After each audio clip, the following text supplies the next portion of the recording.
Sa kailaliman ng karagatan, may isang nilalang na tila galing sa alamat, ang Oriental Flying Gurnard.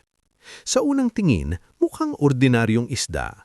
Ngunit kapag ito'y nagulat o nagtatanggol ng sarili, bigla nitong ibinubuka ang napakalapad at makukulay na palikpik na parang pakpak ng paru-paro. Ang mga pakpak na ito ay hindi para sa paglipad, kundi panakot sa mga mandaragit. Ang matingkad na buhaw, kayumanggi at itim na disenyo ay nagsisilbing babala. Huwag mo akong lapitan.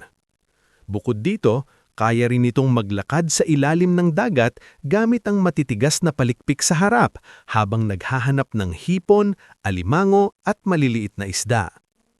Matatagpuan ang Oriental Flying Gurnard sa Indo-Pacific kabilang ang dagat ng Pilipinas, lalo na sa mabuhangin at mabatong sahig dagat. Isa itong patunay na ang karagatan ay puno ng hiwaga at likas na sining na hindi pa lubusang natutuklasan.